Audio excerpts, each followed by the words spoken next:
Hello, నమస్తే sir. Welcome. Hello sir. ఎన్నాళ్ళు బట్టే అనుకుంటున్నా అవునవును సార్. కదా? లేదు అవును సార్. అంటే మీరు ముందు కథ సార్. అవన్నీ మీరు ఆ గొడవలో ఉంటారు కదా. అవునవును, అవును ఇంటర్వ్యూ సార్. ఏముంది, ఎప్పుడైనా చేయొచ్చు అదే కదా. మీతో చేద్దామని ఎప్పటి నుంచో అనుకున్నాను సార్. బట్ ఆ టైం ఏదో సెట్ అవ్వలేదు అంతే. అప్పుడు yes yes yes but I'm very happy sir. That you are coming out with a very fantastic project. Thank you sir. మీ టీజర్ అన్ని చాలా బాగున్నాయి. Thank you sir. అంటే ఒక ఏదో ఉన్నది ఈ సినిమాలో, క్యూరియాసిటీ ఏదో అల్లవుద్దీన్ అద్భుత దీపం లాగా దీనిలో ఏముంది జార్లో అవునవును కదా. సార్ అదే ఇంట్రెస్టింగ్ థింగ్ సార్. జార్ ట్రావెల్ అనేది కూడా చాలా, అది ఎక్కడి నుంచి వచ్చింది పెనుగొండకి, ఏంటి దాని కథ కమామిషి ఏంటి అనేది August 7th చాలా ఇంట్రెస్టింగ్ గా ఉంటుంది సార్. అది అదే కానీ బట్ ఈ జారు, ఈ కథ, ఈ కొరియన్ దెయ్యం, ఇవన్నీ వీటికి ఏమైనా ఇన్స్పిరేషన్ ఉన్నాయా మీకు ఎక్కడైనా? అంటే చదివిన ద్వారా గానీ, చూసిన ద్వారా గానీ? లేదు సార్, నేను పెనుగొండలో కియా కంపెనీ దగ్గర ఒక ఫ్యాక్టరీ దగ్గరే వీళ్ళు కొరియన్స్ చాలా మంది వర్క్ చేస్తూ ఉంటారు సార్. కియా ఫ్యాక్టరీలో, అది కొరియన్ కంపెనీ కాబట్టి ఆ కొరియన్స్ చాలా మంది వర్క్ చేస్తూ ఉంటారు పెనుగొండలో. ఆ పెనుగొండలో ఏంటంటే వాళ్ళకంటూ ఒక హౌసింగ్, ఒక పెద్ద కాలనీ లాగా ఉండడం, అందరూ కొరియన్సే ఉంటారు. వాళ్ళకి ఒక రెస్టారెంట్లు ఉన్నాయి, వాళ్ళ ఫుడ్ అక్కడ చెఫ్లు ఉన్నారు, కొరియా నుంచి వచ్చిన చెఫ్లు. అండ్ వాళ్ళకంటూ వాళ్ళకి కావాల్సిన గ్రాసరీస్ మార్కెట్ చాలా హ్యూజ్ గా ఉన్నాయి అక్కడ పెనుగొండలో. అంటే పెనుగొండలో ఏంటంటే ఈ కొరియన్స్ మనోళ్ళు కలిసిపోయి బతుకుతా ఉంటారు. చాలా ఫస్ట్ టైం చూసినప్పుడే చాలా ఇంట్రెస్టింగ్ గా అనిపించింది. ఇదేదో కొత్త కల్చర్ లాగా ఉంది.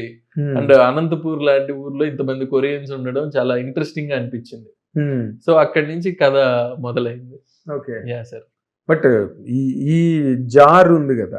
సార్ ఫస్ట్ ఏంటంటే ఈ అట్మాస్ఫియర్ ఎప్పుడైతే నచ్చిందో ఒక కథ సెట్ చేయాలి అట్మాస్ఫియర్ లో అని అనిపించింది.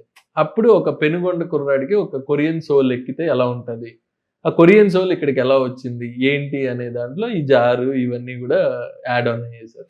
ఓకే బట్ ఏదైనా అంటే నేను ఏమనుకున్నానంటే, ఇప్పుడు మీరు అంటుంటే నాకు వచ్చిన ఐడియా, అంటే కొరియన్ ఫిల్మ్స్ కూడా మన వాళ్ళు ఎక్కువ చూస్తారు. కరెక్ట్ అవును. అలాంటి కొరియన్ ఫ్యాంటసీ ఏదైనా అడాప్ట్ అయిందా అని అనిపించింది చెప్తుంటే. బట్ ఒక హీరోకి, అంటే ఒక మంచి మాస్ ఇమేజ్ ఉన్న వరుణ్ తేజ్ లాంటి హీరోకి ఇలాంటి ఫ్యాంటసీని యాడ్ చేయడం అన్నది కథకి ఎంతవరకు అడ్వాంటేజ్, సినిమా సక్సెస్ కి అది ఎంతవరకు దోహదపడుతుందని అనుకుంటున్నారు? అంటే డెఫినెట్గా sir, if it's interesting kind of hero గారు దీంట్లో కూడా ఒక క్యారెక్టర్ ఏదైతే మీరు అన్నారు ఆ మాస్ ఇమేజ్ ఇదంతా ఉందో అదంతా ఉంటుంది సార్. అదంతా ఉంటూ ఒక Korean element add on. So దానివల్ల దాని చుట్టూరు వచ్చే కామెడీ ఏంటి, ఆ క్యారెక్టర్స్ ఎలా, ఈ జారు ఈ కొరియన్ సోల్ రావడం వల్ల జరిగే వాళ్ళ చుట్టుపక్కల పరిస్థితులు అంతా ఎలా మారాయి, అసలు ఏంటి ఆ సోల్ కథ ఏంటి, ఆ కైండ్ ఆఫ్ థింగ్ అంతా కూడా చాలా ఇంట్రెస్టింగ్ గా సెటప్ అయింది సార్. అన్ని ఎలిమెంట్స్ ఉంటూ, మాస్ ఎలిమెంట్స్ ఇవన్నీ ఉంటూ ఒక చిన్న ఫ్యాంటసీ, ఈ కైండ్ ఆఫ్ హారర్ కామెడీ కూడా ఉంటుంది. అంటే ఇప్పుడు చిన్న ఫ్యాంటసీ లాగా ఉండదు కదా, అది మేజర్ జానర్ ని లాగేస్తుంది కదా. సార్ అంటే కథ టర్నే అది, ఆ జార్ వల్ల వచ్చే టర్నే. అంటే ఈ మాస్ గా ఉన్న ఒక క్యారెక్టర్ ఎలా క్లాస్ గా మారింది, హౌ ద ట్రాన్స్ఫర్మేషన్ హ్యాపెండ్ అనేది బికాస్ ఆఫ్ దిస్ జారే జరుగుతుంది.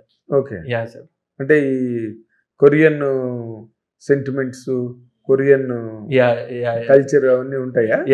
డెఫినెట్గా cinema most discussion is all about Korean things. బాగుంది, మీరు బాగానే కొట్టారు. ఎందుకంటే అందరూ కొరియన్ సినిమాలు బాగా చూస్తున్నారు కాబట్టి వాళ్ళు కొరియన్ తెచ్చేద్దాం ఇక్కడికి అనుకోవడం మంచి కమర్షియల్ స్లాట్ ఐడియా కూడా.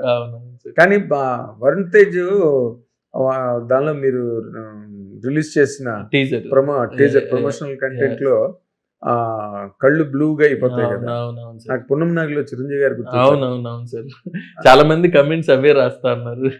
ఆ హెయిర్ స్టైల్, ఆ కళ్ళు, ఆ ఫేస్ ఫీచర్స్ అవంతా పున్నమి నాగిలో చిరంజీవి గారు లాగానే ఉన్నారని కింద కమెంట్లు పెడుతున్నారు.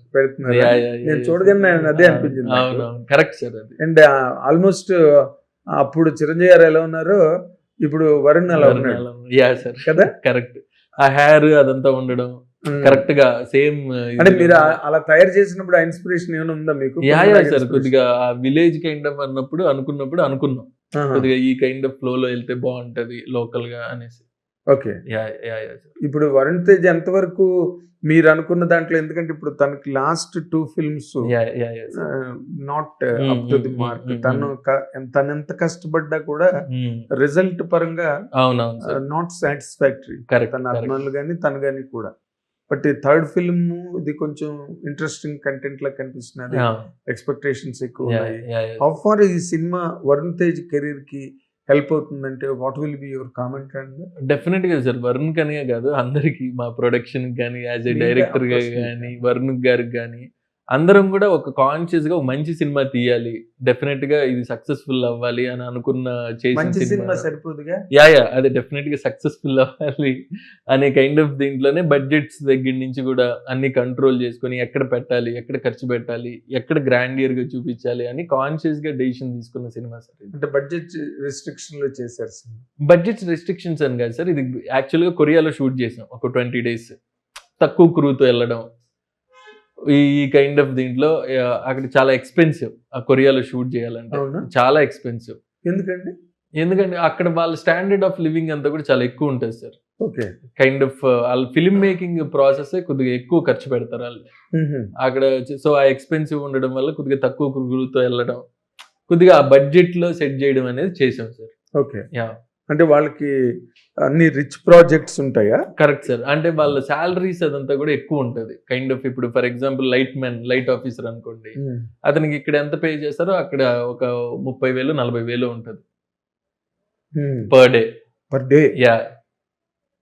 సో అంత ఎక్స్పెన్సివ్. డబ్బంతా చులకన వాళ్ళకి, లేకపోతే వాళ్ళ స్టాండర్డ్ ఆఫ్ లివింగ్ అదే సార్, ఆ స్టైల్లోనే ఉంటది. వాళ్ళ ఫిల్మ్ మేకింగ్ అంటేనే అదే ఉంటది. ఓకే. సో మీకు ఎక్కువ అక్కడే బాధిస్తుంటారు కదా? ఒక 20 days మోస్ట్ బడ్జెట్ అక్కడే అయిపోయి ఉంటుంది. అంతే సార్, దానికి అనుకుంటూ బడ్జెట్ పెట్టుకున్నాం కొరియాలో షూట్ చేయాలి అనేసి. ఓకే. సార్.